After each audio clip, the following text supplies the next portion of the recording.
Hi everyone. Thank you so much for joining the session today. We've got Nerith and Candice there with us. Great. Thank you for joining. It's a real pleasure to host this session. And I hope that we can have a really good discussion on the inclusion of young people and their views within environmental organisations. My name is Ruth Lamont and I work in the social science team in Natural England. And just for those of you that aren't familiar with Natural England, it's the government's advisor for the protection and restoration of England's natural environment. So we have, I think, about 2,000 staff across England. And as quite a small social science team, we're there to help guide people when wanting to use social science research within the organisation. So that might involve talking to people about their attitudes and behaviours that might be affecting the natural environment. So before I introduce our panel today, I just wanted to provide a little, I guess, a kind of an introduction as to why I ended up hosting this session. I think it just gives a little bit of context. So I joined Natural England back in April this year, so I'm still relatively new. And I've been working on research relating to children and young people and their engagement with the natural environment. So I've been redesigning something called the Children's People and Nature Survey, which is an online survey that looks at 1,500 people aged 8 to 15 and asks them about all sorts of things related to kind of their engagement with the natural environment. So their thoughts on the protection of the natural environment, how often they're getting outdoors, how they think it benefits them, and the kind of the barriers to getting outdoors as well. And so when I first looked at the findings of the survey that was completed before I arrived, which was in August 2020, I just felt what it really highlighted to me was that children and young people were saying that this natural environment is very important to them.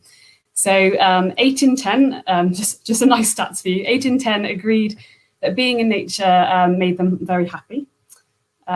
Nearly a half, so 47%, kind of most like spending time outside to have quiet time and relax, while others liked being able to exercise and play and look at wildlife. So there's clearly a range of things, benefits that young people get from their natural environments.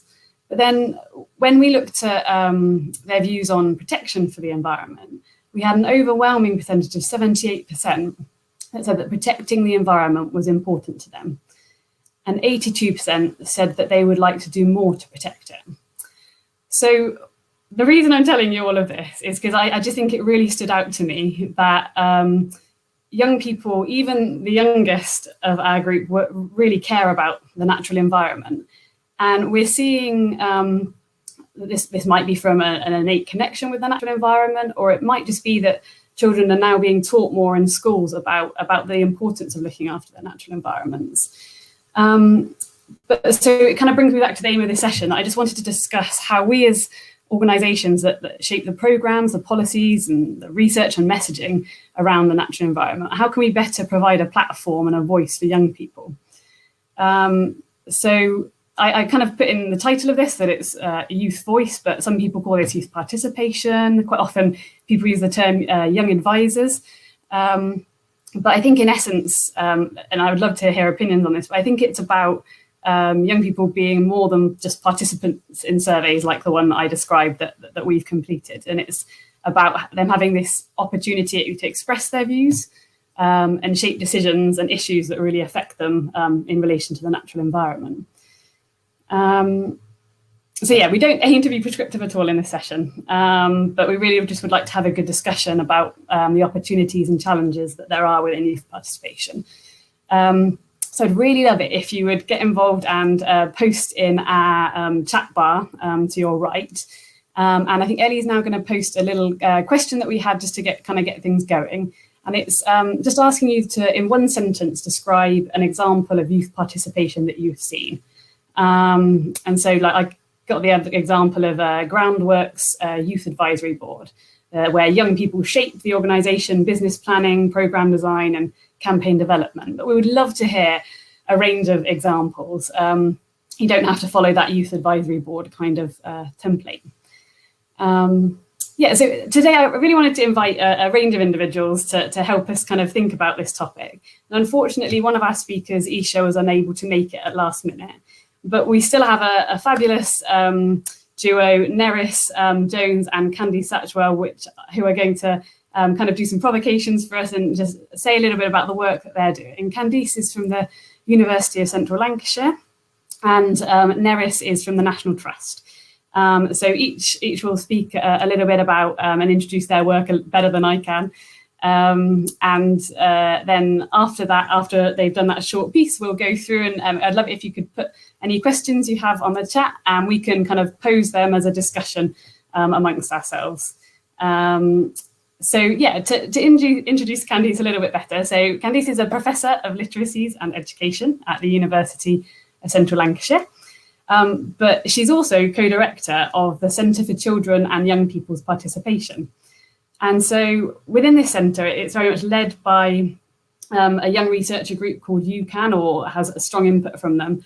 And the centre is therefore kind of a hub for kind of young people to shape research, and also for academics and policymakers and practitioners to learn from this type of engagement. So yeah, thank you so much for joining us, Candice. And we may have a little bit of input for playing a video halfway through, just to give you a bit of warning. But thank you. Over to you, Candice. Yeah, thank you, Ruth. Yeah, and thank you for explaining about the Centre for Children and Young People's Participation, which is where I was going to begin, because that is where I'm the co-director of that centre, and the point of that, as Ruth has pointed out, is to work from the point of view of children and young people and what they want to research. And while I'm really interested in climate change, and I kind of keep hinting that it will be very interesting for them to do some research on that, it tends not to be a topic that they pick up, which I found really interesting.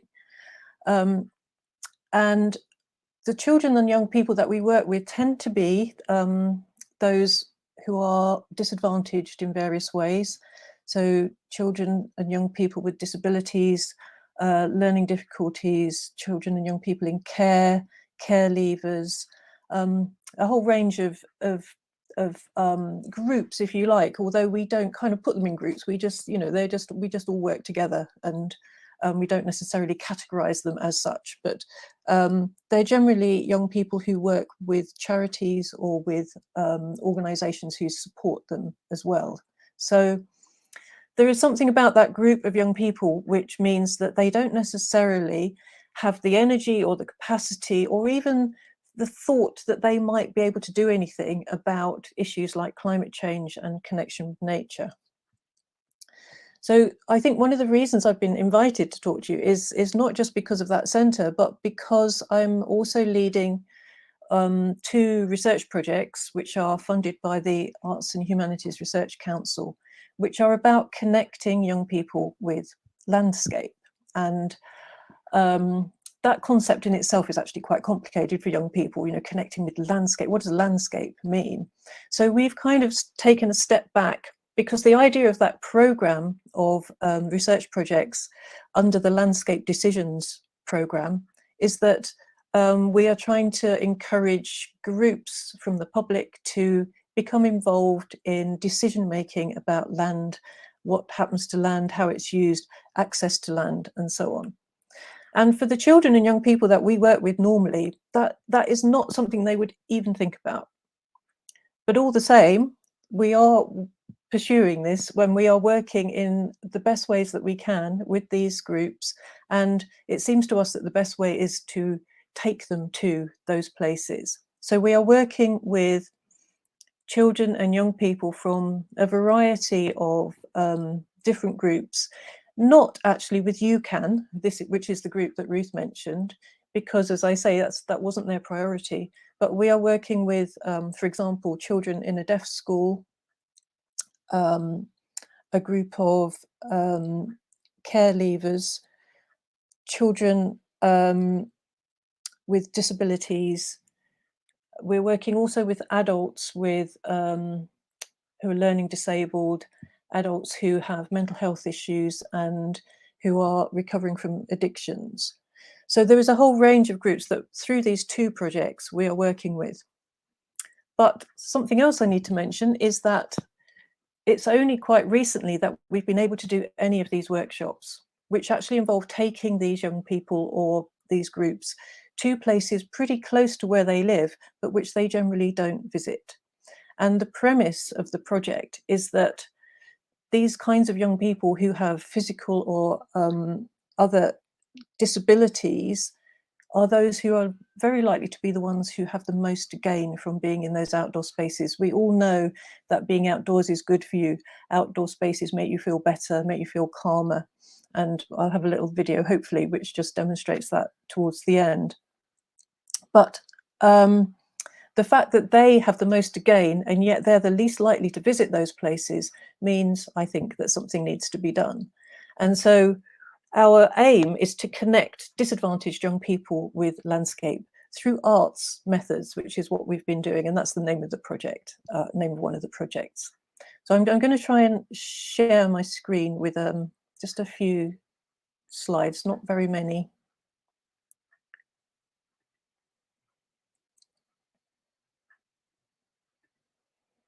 Okay, is that working? Yeah, that looks great, thank you. Okay, thanks.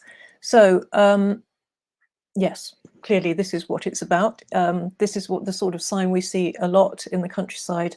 And we're interested in how children and young people in particular respond to these kinds of signs. You know, usually we just obey them.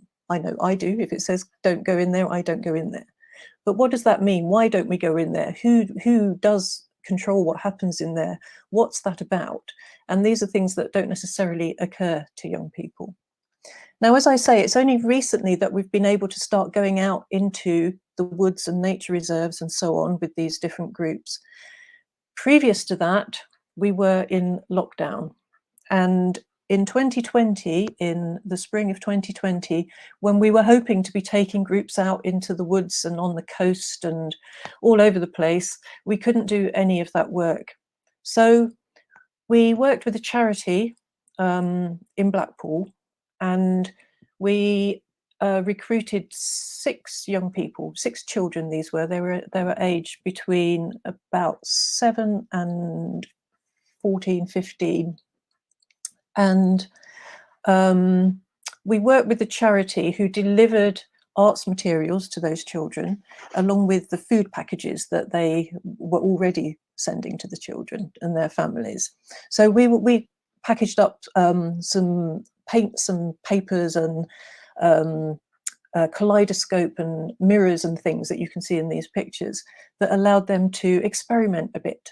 Now, the idea was that they go outside and collect items from outside, or they look at what's around them, and they just make some sort of art with those resources. And then we were having these Zoom conversations once a week on a Saturday morning with an artist and the young people and the charity workers who supported them to share what we'd done and do a bit more artwork on screen during those workshops. Now, what the pictures I'm showing you are, those 2 pink pictures are actually 2 photographs that were taken by one of the children. And the top one is a picture of his carpet, and the bottom one is a picture of the blinds against the window. And this is just a very tiny insight into what life was like for children in disadvantaged areas with difficulties in their lives. A lot of them were not going out at all. This child was taking pictures of the inside of his house because that was his landscape.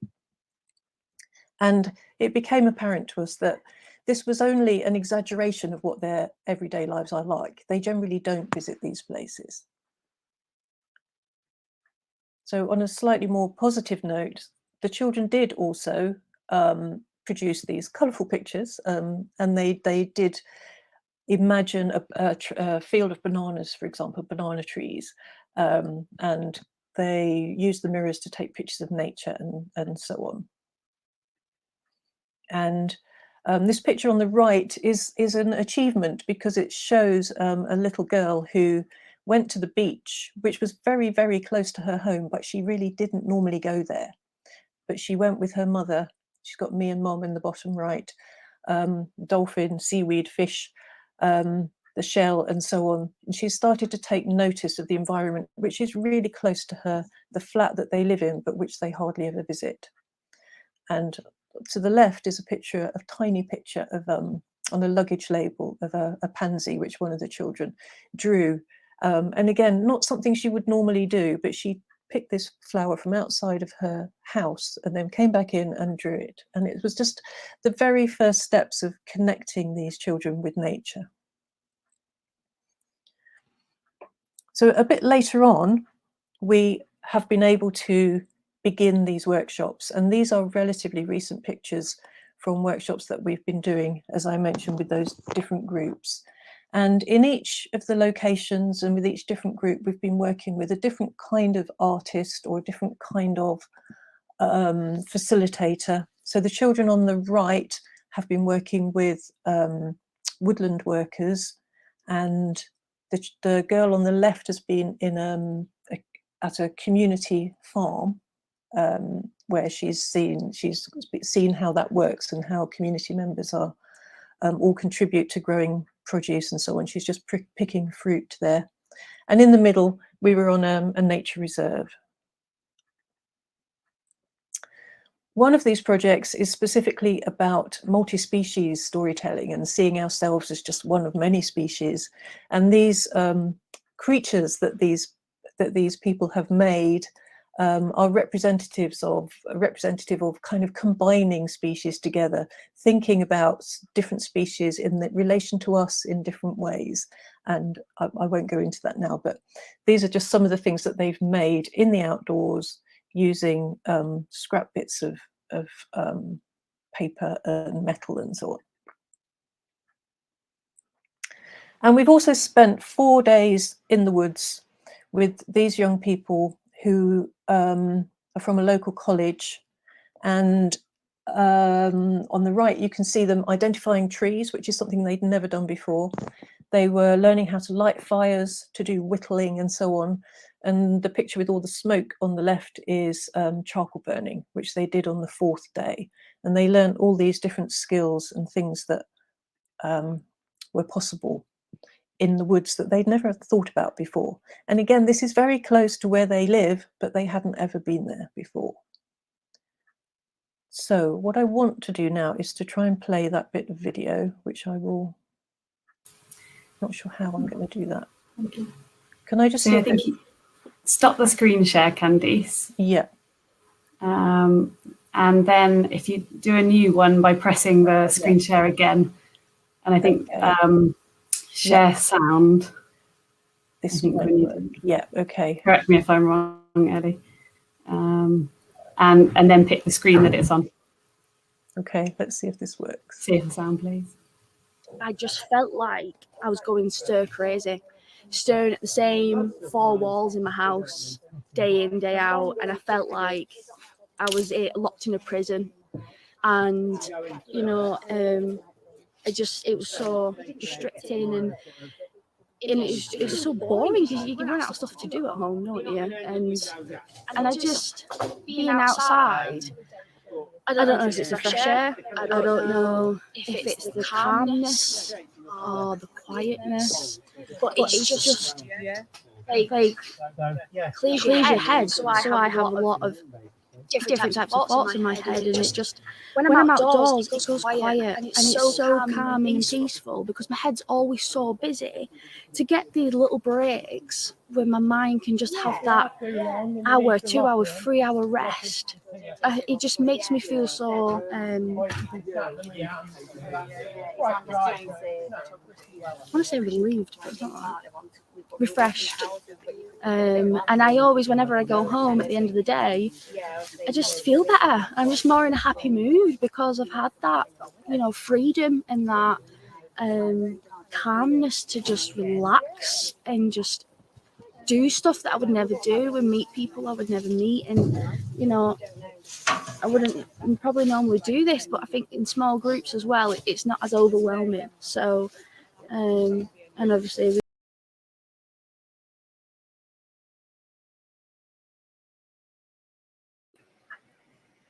Okay, Did that work? Yeah, it did. Well done. Okay. It's a little bit jittery, but it worked. Thanks. Okay, thank you. So that was just one of the young people, and I'm sure that's nothing new to anybody. I mean, we know that's what happens, but to young people when they go outside. But it's just nice to have that documented, and that film will be something that will eventually be created to present to people who actually maybe own some of that land, which there's no access, etc. at the beginning. So I've got sort of other things to say, but I think I'll probably better stop. Thank you very much for sharing, Candice. And I think it'll be really nice to draw upon more of that kind of idea of engaging groups that wouldn't typically want to go out in nature or haven't had those opportunities previously, and how you have those as part of your advisory group when perhaps, first of all, you need to give them the experiences to be able to comment. So I think that's really interesting. Thank you. And hopefully we can address some more questions around that in a bit. In fact, I'm going to put another question in the chat box. Thank you so much for your response. It's great to see all the different types of youth participation that are going on and at very different levels as well. And I think some of you might find it quite interesting, seeing all the different types of organisations that are drawing upon youth participation. So I'm going to put another question, which is, what opportunities and challenges have you seen or faced when using youth participation? And I think that will be a good focus for our discussion. And now I'd like to introduce Nerys James. And Nerys is from General Manager for the National Trust Bristol portfolio. And so I live in the southwest as well, so it's a little bit close to heart in terms of the lovely places that as part of that portfolio. So we've got Tinsfield, Clevedon Court and Leywoods, which I know is a great place to take kids, and really one that kids, it opens their imaginations. And so Nerys has been managing that portfolio since 2019, and just is going to draw on some her colleague that does a lot of the youth participation work isn't actually well at the moment, but she's been talking to him and discussing all the kind of the key points to highlight in the work that's going on in the area. And so thank you for joining us, Nerys. Oh, thanks, Ruth. Okay, thank you, everyone. Well, this afternoon, I'm just going to give you a small flavour of what I've started to work on with my team in Bristol and what the Trust is up to nationally. I'm really thrilled that I have a designated children and young people's hub at Tinsfield. And this is new to the Trust, and it's a result of the need to change our approach in line with current circumstances, both internal and external. So the social, economic, environmental changes externally, and the recent change in the way that we deliver our strategy at the Trust too, which has been accelerated by COVID and lockdown, and a forced internal restructure. So these hub properties have been set up to test and to innovate in the field of youth engagement. But firstly, as a reminder or an introduction, depending on how much you know about the Trust, to our cause, which is to protect and care for places so that people and nature can thrive. And also our strategy at the Trust, which is nature, beauty, history for everyone, forever. So full of opportunity. Now, as you know, the COVID pandemic has shown that everyone does need nature in their lives. We've seen a little bit of that from Candice now. And it's presented both challenges and opportunities to us in Bristol and the rest of the Trust. So in direct response to what the pandemic's thrown up, we're very much dialing up our access to nature in an inclusive way through making everyone welcome. So some of our challenges and opportunities in this area, well, the 2011 census data told us that 31% of the population is under 25. Our data tells us that despite previous work, which has been very successful, like 50 things to do before you're 11 3/4, lots of school visits and green academies, which you might have heard of, actually, our staff, volunteer and supporter base are not diverse, and Insight tells us that underrepresented groups do report a poorer experience at Trust properties. And actually 19% of our memberships are family group memberships, and over 60,000 young people are signed up as members in their own right. Nearly 2,000 young volunteers are amongst our volunteer base, and 22% of our workforce were young people just before the pandemic hit. Now, our ambition by 2030 is to better reflect the changing communities that we serve now, and that means being more relevant. Being more relevant means more partnership working and more work to connect people with nature and the outdoors, and telling inclusive histories, and most certainly amplifying young voices with a range of offers to young people. Now, we're working on the vision for the Children and Young People's Hubs right now at a national level, together with hub managers across the country and with our central colleagues. What we've already decided is that hubs are going to revolve heavily around creating spaces for children and young people to thrive in nature and in heritage by broadening the access that we give them and deepening their connection to it. So it's clear to us that we must increase engagement opportunities for young people across the board. And as we step into delivering this remit at the Bristol portfolio, we're going to evolve our own local model of a youth hub through creating very local relationships and local partnerships. Now, it all starts with listening, and we've needed to discover what the barriers to true relevance to local young people are, and how can we change that? The worst thing that we could do now is to make assumptions and to create opportunities for engagement that we think are relevant on their behalf. And this brings me on to Youth Voice. During lockdown, we ran a short pilot project in partnership with the Rising Arts Agency in Bristol called Youth Voice. The Rising Arts Agency is a community of young creatives that are aged 16 to 30, and it advocates for decision making by young people. Their project brief was to explore the question, how can the National Trust be more relevant and inclusive to and for young people? And the young people who took part in this pilot project could use podcasts, film, and writing to express their responses. Now, the responses that we received to this brief were incredibly telling, really outlined the Trust's current challenges, and it's also thrown up lots of exciting opportunity. And as we move forward, a Children and Young People's Manifesto for the Trust is going to be created by young people from Rising and from groups elsewhere across the country. Now, going back to the question that we posed, how can the National Trust be more relevant and inclusive to young people? Well, first of all, I'd like to share the short film that the Rising group produced. It's really quite provoking. It's called Progress is Possible. So could I have the clip, please?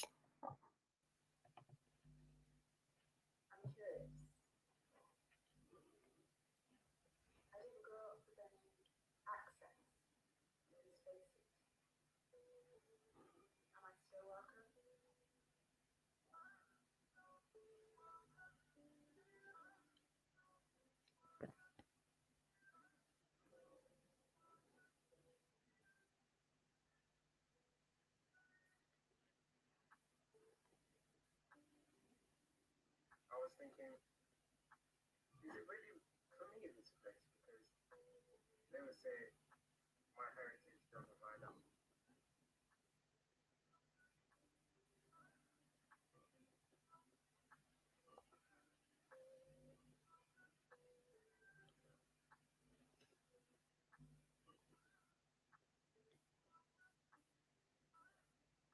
And this place invite my attention. I can't visit here with my disabled family.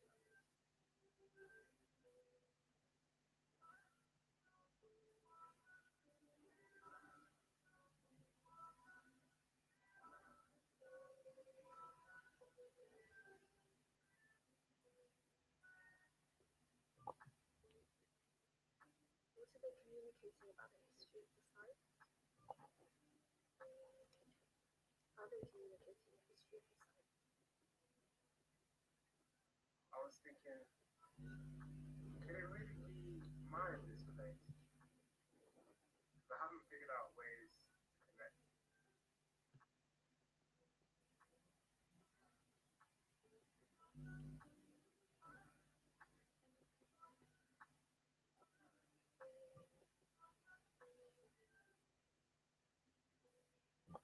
Why are they pretending that nature isn't difficult? Is it that easy for some people to without fear.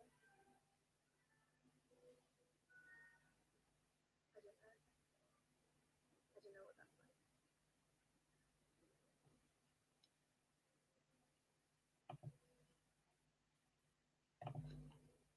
Thank you. That was filmed, as you saw, over at Lee Woods by the Rising group.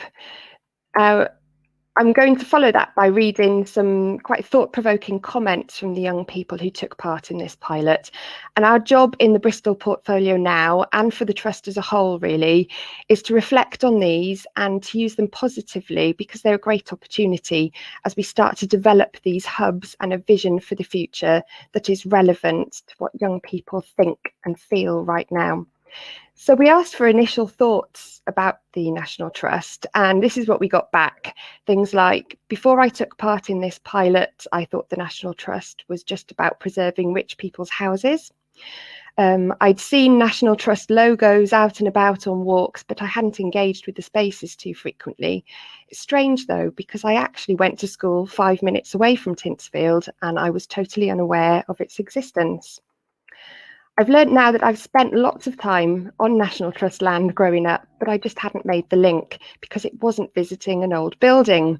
Access to nature and wildlife conservation is so important to me and all of us, so I'm surprised that there's not more effort from the National Trust to make that connection. And some of their suggestions included investing in young people to lead events to promote expansive ways for young people to connect with sites, like inclusive career networking events and panel discussions and themed exhibitions and performances. We asked what they felt about Trust storytelling and the information that we shared about nature at our sites. And they said things like, spaces and experiences are not apolitical. Whether it's on a walk in nature or visiting a historic building, we're not unattached from our identity within society, and so these experiences are political. Another said, because we can experience place and space through other people's storytelling, who gets to tell and what gets told are really important. And someone else said, people are nature. It feels distorted and outdated to market nature as something to solely control and shape, rather than something to exist within as an extension of ourselves. So there was some deep thought put into this, and some of their suggestions included youth-led soundscapes of walks, documenting sounds in nature that could be shared with people who perhaps couldn't make it outside. To invite young people to write articles, poems and stories of their experiences at Trust spaces to be available online and as leaflets, and to rewrite our website language with the young writers present as part of that process.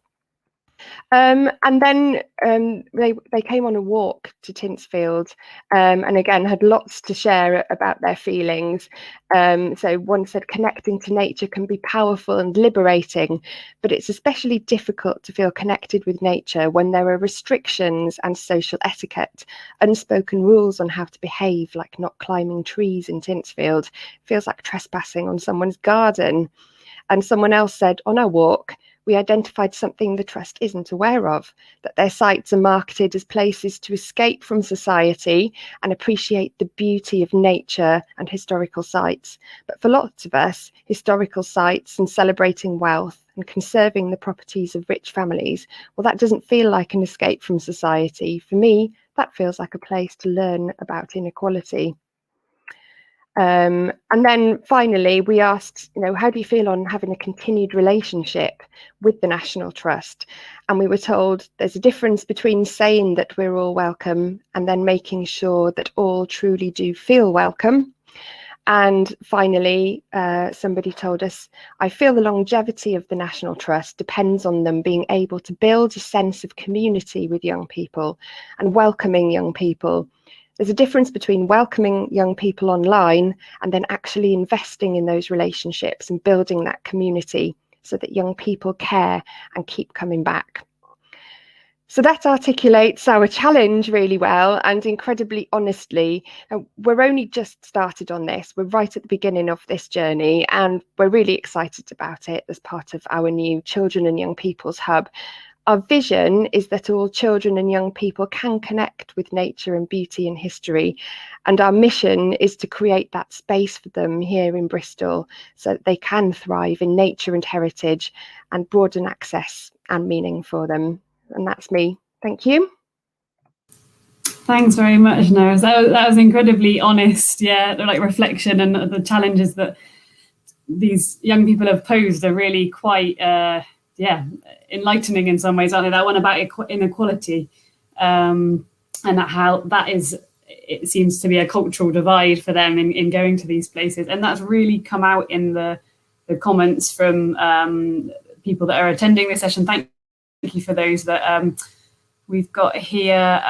Charlie Porter says, the challenges are reaching young people who aren't in the already converted or interested in climate change group to get that variety of views. And then I think, the perception held by current, so this is Leah Holmes says that there's a perception held by currently disengaged young people that climate action is a privileged experience and is undertaken by those not having to deal with other issues of inequality in their daily lives, like poverty and institutional racism.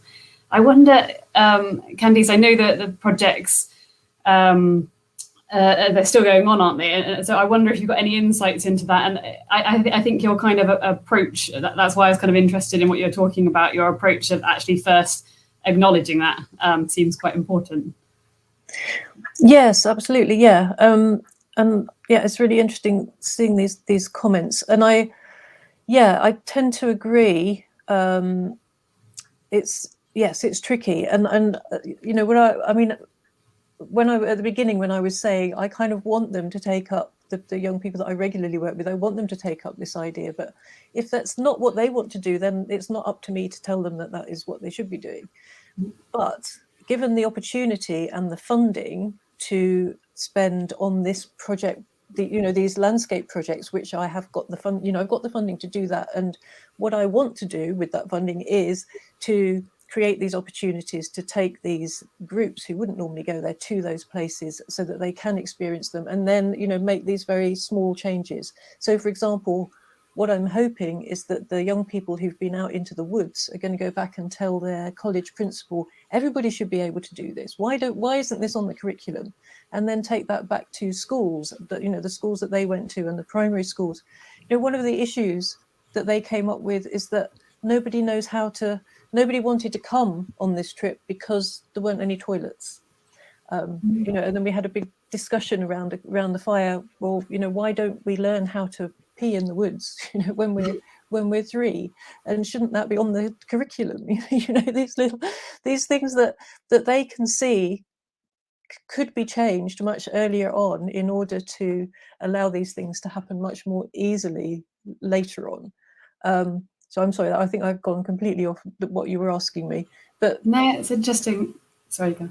But yeah, I mean, the issue about those who are already engaged and those who are not. And I think we need to focus on both. I don't think we can leave one behind or not focus on the other. And, I absolutely applaud all the children who have been doing, really fantastic stuff. Listening to the talk earlier about the school-based activities, all of that is brilliant, but we mustn't forget that there are lots of children who don't even get the opportunity to think about it. It's not on the curriculum, it's not something that they would do with their families. So why shouldn't they? They should also have these opportunities. Yeah, definitely. And Isha Seam, who was going to be here today but couldn't make it, I think part of her role when she was on the Manchester Youth Council was taking those views of those that perhaps don't feel comfortable taking one of those roles, and trying to represent those views for them. So going out and finding what issues were important to them, and bringing that home to those people that need to know. And so perhaps that is in some ways sometimes what needs to happen, if not everybody is. Yeah, it's quite a confident thing to do, isn't it, to join a youth advisory board or something similar. So one thing that got me thinking when you were speaking, Neris, was about, obviously there's some challenges that young people have posed to you, and given you information on their very honest views on how they feel about visiting National Trust properties. how do you, I think one challenge you see in this kind of work is how do you then make sure you are taking account of those views that they've given you and not being able to do anything about them? It's that kind of accountability that what have we now then done because we've heard your view? It's about not just using this as a pilot project, stopping, saying we take account and then we come up with the changes. It's about continuing that. So it's working with Rising as we move forward. It's about bringing in other youth groups. I can see some of the comments on the side, and it has to be for everyone really, but we need a way of bringing in youngsters like the group from Rising who hadn't found that relevance before, but also continuing the work with some of our engaged children already through the schools that perhaps come in. And it's making sure that we keep the conversation going. So I know there's already been some chat about youth parliaments, youth networks, ambassadors. I'm really interested in taking that forward in our particular youth hub in Bristol, and for different ages and the different demographics and populations that we've got round as well. We've got to think of it as a whole, and we can't be too niche in this because we've got our charitable purpose to think about, which is for everyone. So we need to make sure that we really do listen to lots of different voices and keep talking as we go on. Thank you. Great. I can't find it again now, but there was a comment somewhere in there about obviously the difficulties with working with children that are a lot younger and child protection, but then also kind of resource issues around this. As organisations, it's to do it properly, to really safely bring on children and properly hear their views and put that into action. That takes quite a lot of resource, and I wondered if either of you had any thoughts on that or things that had helped you to do that. Well, for the Trust, being a big organisation, as you can imagine, safeguarding's at the forefront of everything. So, we stick very carefully to that. So, we have all the procedures in place. That's what happens first before we can start working with any children. Yeah. But I agree, it's also a barrier because there are, very, and of course we have to go through very rigorous ethical clearance before we can work with children and young people, not only from our university, but from parents and from the young people themselves, and to ensure it's informed and accessible to those young people. And, there's all sorts of things. We are pretty practiced at doing this, so that makes it easier.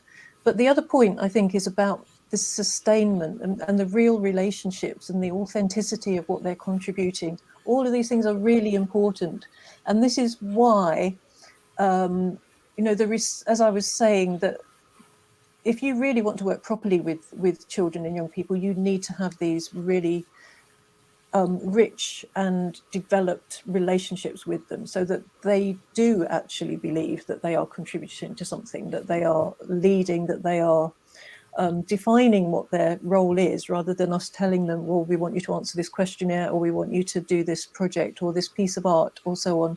And when I was talking to Ruth talking about this session, there is a sense in which the work that I'm doing with these groups in the woods and in the nature reserves and so on, is necessarily fairly tokenistic. It's not really how I want to work, but that is all I can do with the funding that I have. And hopefully we can make it, the impact is supposed to be helping those young people to contribute to decision making in meaningful ways. And that's what we really want to achieve. And we want to show that we can do it in these particular ways. So in that sense, I hope it's less tokenistic than it might appear.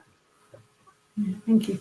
I'm aware that I think our session's supposed to finish at 15:15, isn't it? I feel like we've only just scrape the surface of this conversation, and I realise you've all been putting really interesting stuff in the chat as well, and I wonder, Ellie, if you're able to come back on, are we able to access that chat after so that we can learn from what everybody's been posting? And I just thank you so much, both Neris and Candice, for sharing the amazing work that you're doing, but also the honest challenges that you have in this area. That's been really helpful. And Ellie says, absolutely, we can share the chat. Do let us know how, Ellie. And thank you everybody that came to join the session, especially being one of the last ones of the conference. It's been great to have you here.